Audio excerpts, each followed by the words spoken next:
Okay, Shalom. Shalom, Kwam Yasha'Allah, Koholoyim La Yahweh Bashim Yahushai, Bahashem Rakaha Kodash, double honors to our apostles and elders of Great Millstone, who do rule well, that by the Spirit taught us this beautiful truth, and just want to say the water toward the Akim and Akwaf, that's out here sincerely keeping the laws, statutes, and commandments of Yahweh Bashim Yahushai to the best of their ability. Sha'achanan Awaf, just coming at you with another quick lesson, praying that it's edifying by the Spirit. Yeah, I'm here at the plantation right now. This guy, I'm waiting on a guy, so I got about 10 minutes, 15 minutes or so to do a quick little lesson. But I was reading through a few articles. This one right here says hero teacher meets tragic end when she steps in to save friend from deranged boo. So basically, this woman and her man is going at it. You know what I'm saying? And her friend tries to step in, and she and her dog get shot. So that's the reason why the scriptures talks about you have to mind your own business, man. Even a brother's been bringing these lessons out as of late too, because we're coming into a time where it's gonna be a lot of shit going on around you that you're gonna, kind of want to step into and want to try and stop. Oh yeah, this guy, he's telling me he's ready. But let me just go ahead and do this real quick. It says a beloved teacher was killed saving her friend from an abusive relationship. No, she wasn't saving her friend. How you saving you when you save somebody? Hell, your ass don't die in the process. That's not saving. That's being stupid as hell. She should have called the police. You trying to help your friend? Call 911. Look, this is because see, you women, y'all really think that y'all can come up against a man. You really think that you have this ability to, and these men these days, come on, man. Especially these, the younger generation of men. They're a lot more emotional than women. Seem like they're as emotional as women, but they're stronger. So when you put that together, that's a toxic combination right there. A strong ass emotional dude. Basically, it's a woman with muscles, man. You gotta stay away from them guys, man. You gotta leave them alone. Because if he has a gun, I mean, it's like, just out of the blue, he's this nice guy, and he just all of a sudden whips a gun out of his khakis. You know, like I never knew that he would have carried a gun. You had to have known that this nigga crazy. It says, Dimitri Humphrey, 28, allegedly shot Shantavia Reddick, 26, and her dog to death when Reddick stepped in to protect her friend during an ongoing domestic violence situation Saturday. Reddick went to her friend's house. So see, you went to this as tensions escalated when her friend tried to leave an abusive relationship with Humphrey. The friend should have called the police. And if she couldn't call the police, obviously she was able to call her friend. She could have at least said, well, if she felt like she was being threatened, if she was able to call her friend and talk with her friend, that her friend is coming by, hey, call the police for me. You see? But you go over there like you just, able to handle shit. Right? It says, Reddick went to her friend's house as the tensions escalated when her friend tried to leave an abusive relationship with Humphrey. Reddick saved her friend's life, giving her own. Come on, bro. Gonzalez said in a Facebook post. Get the fuck out of here. That shit's stupid. After the fatal shooting, Humphrey, who was also wanted on an unrelated felony warrant, see, there you go, fled the scene in a white Jeep. Yeah, they got the license plate number and all that good stuff. Anyway, so you can't say that you didn't know. And matter of fact, where's the accountability of the girlfriend? See, y'all go out and y'all choose these crazy, wicked ass niggas, and then people have to step in and try and help your dumb ass decision, and they get smoked. It's ridiculous, man. Anyway, I seen another one too. Let me see here. Well, it's the same story right here. People are crazy as hell. This right here, I think this was a while back, a minute back, but it says, I'm going to do time, right? Killer agrees to decades in prison for faking car trouble and murdering Florida college student hiking with girlfriend in National Forest. You can't help everybody. Stop with that. I'm going to stop on the road. Oh, you have a flat. That's just like this lady here. Real nice looking lady too. I think she had like a 1-year-old. She trying to break up a fight in a restaurant that had to do her and got her ass shot. You gotta chill, man. You can't be meddling in other people's business. That shit'll get you fucked up. Here's another one. Woman agreed. As a matter of fact, this is a woman that killed this guy. Woman agrees to plead guilty to murder of college student who stopped to help who stopped to help her near off the grid encampment. So she done killed him. See what I'm saying? Come on, bro.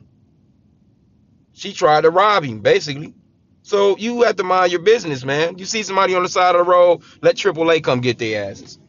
Let roadside assistance come and get them. You know, with that woman in distress shit.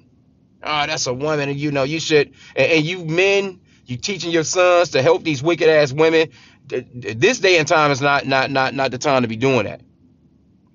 Back in the days when before chivalry was dead, so to speak, a man holding a door for a woman, and that I remember back in the days where they used to have like these movies where a dude would throw his jacket down over a damn puddle of water so the woman's foot wouldn't get muddy or wet or some stupid shit. But that was back in the days. That woman is God shit. You're supposed to treat a woman. Yeah, of course, you want to treat everybody nicely. Scripture says that if it's at all possible, be at peace with all men. But these days, man, you taking a chance helping anybody, man. You taking a chance. You're not living in a day and time.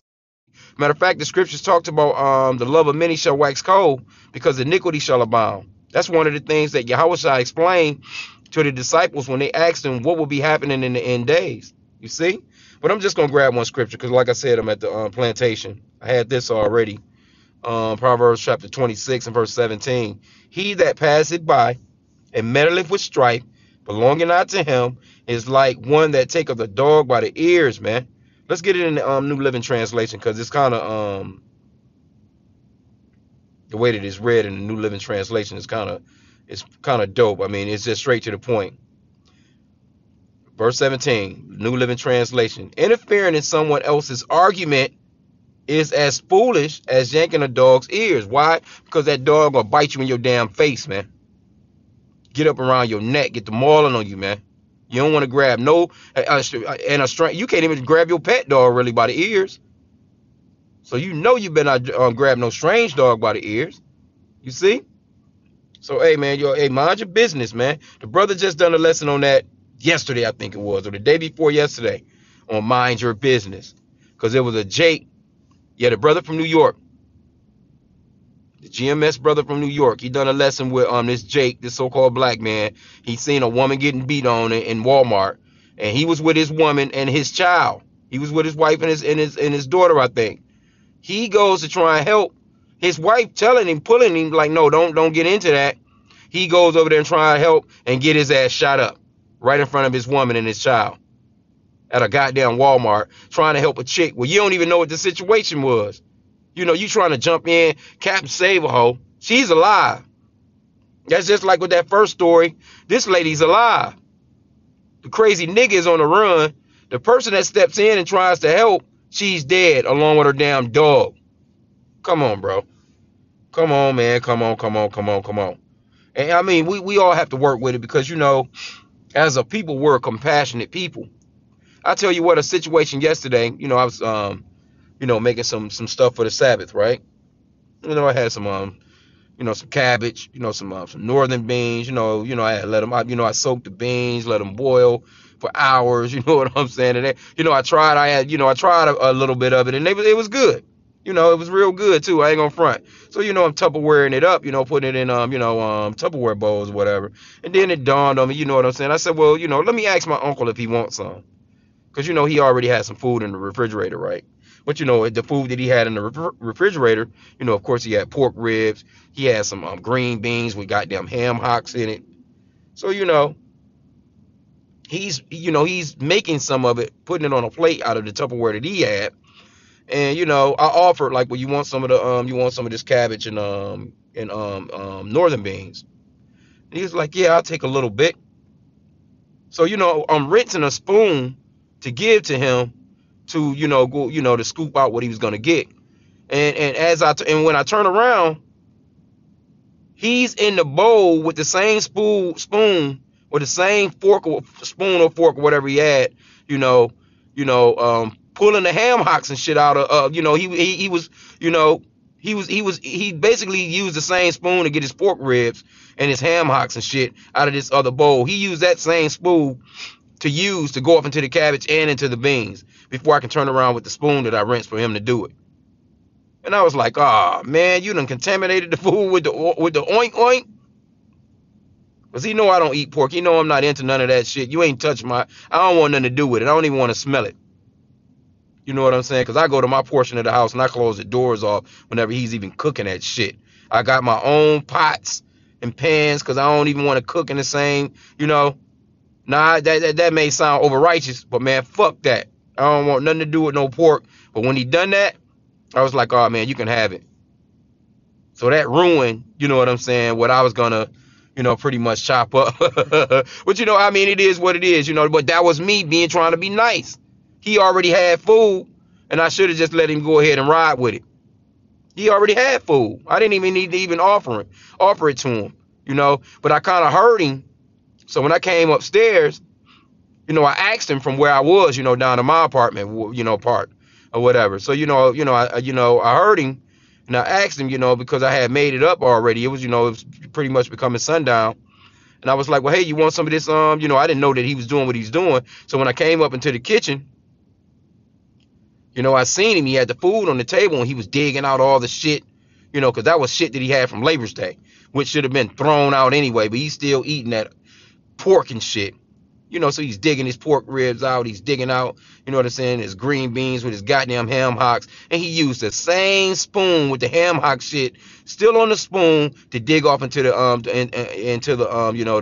the two Tupperware items that I had as far as the northern beans and the cabbage. I was like, oh man, you done ruined it. That's like a fly landing in your soup.